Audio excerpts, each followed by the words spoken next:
Hello and welcome everybody. Thank you very much for tuning in. This is a special paper slide presentation on personal learning networks and the case for them in today's educational environment. Traditionally, teaching has always worked where students expect the teacher to deliver and convey important bits of information to them. If the student really understands the information provided, they take an assessment, prove their mastery, and move on to the next content or subject. But what if we flipped this model of education? And what if we actually brought forth a new way and a new day and a new age of connection, collaboration, communication, and higher order thinking all together in one? Personal learning networks do just that, connecting the teacher, the students, and the world. Where connections are key, communication is vital, and learning together in a collaborative space is the goal. So how exactly do we go about making this work and function? There are several roles and functions that combine to form our understanding of what actual effective personal learning networks can do. First and foremost, authentic assessments are key. When you think about assessments, we're talking about the way that we test student mastery of content. With personal learning networks in mind, we can actually gauge whether or not true learning has occurred in unique and refined ways.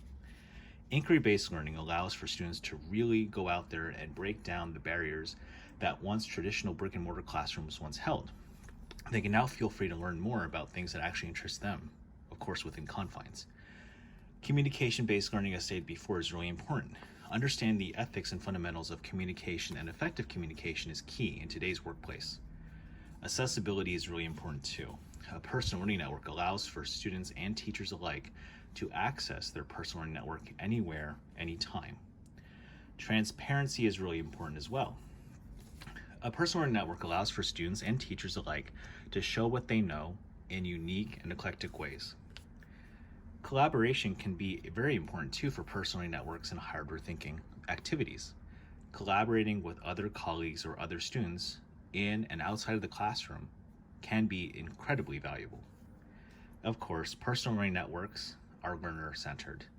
Having students put together a portal where they outreach to different types of entities or professionals in different types of fields to learn more and do more is really key and can really spark some higher order thinking as well.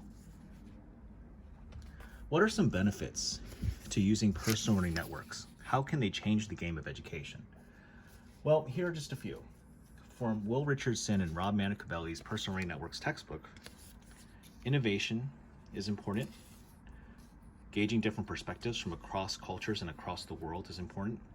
As stated before, accessibility matters, especially in today's age of technology. Preparedness, preparing young learners for the future that they're going to inhabit. Publishing their work, whether it be written compositions or actual projects, there's something to be said about really taking ownership for what you do and, of course, putting it out there for people to see. Collaboration and teamwork fundamentals still are very vital in today's workforce. Learning about new resources and enhancing your ability to use them, sharing with other people and having them work on something with you, gauging feedback and new insights, and of course, inspiration. There are so many new ways to get inspired, and one of the things that teachers tend to struggle with is how to inspire their students. Personal learning networks can do just that. So what are these networks that we just mentioned to you? How can one go about implementing personal learning networks most effectively through different types of tools and applications? Wiki spaces are really, really good. They allow for students a chance to really take ownership of what they do and create a space for themselves and of course expand their knowledge and show what they know. YouTube for custom-made videos like the one you're watching right now. SlideShare for custom-made PowerPoint presentations. LinkedIn as a professional connection network. Twitter for of course concise readings and posts, and of course to build common connections. Wabi-Sabi, Digo, Facebook, WordPress for blog spaces, and Google Reader for reading and compiling the latest and greatest resources on any given topic. Now there are several different components. You might be watching this video and thinking, how would one even go about implementing personal learning based networks inside the classroom, or better yet, inside the school? Here are some key things to consider. Of course, technology. It's important to know how accessible students have to technology in your school district. Bridging that gap and promoting equity is really important. Keeping the students' needs in mind, keeping your own needs in mind as an educator, of course, don't forget about yourself, Are students still meeting the goals that you have set? Fellow teachers and colleagues, promoting buy-in amongst them. Of course, convincing administrators that this is a path worth taking. The parents of the students you teach.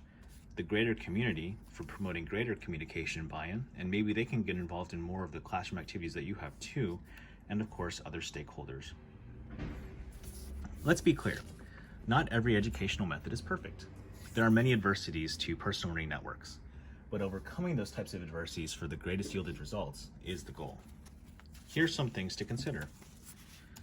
Responsible use for students.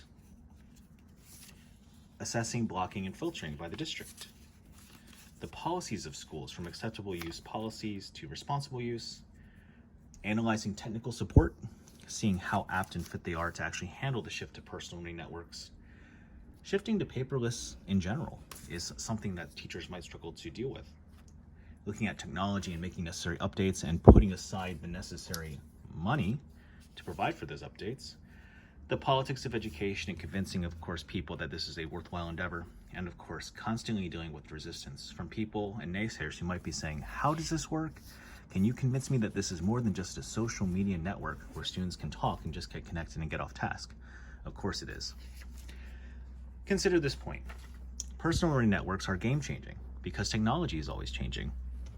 We as teachers have an obligation to change with the world around us, to equip our learners with the best types of education possible.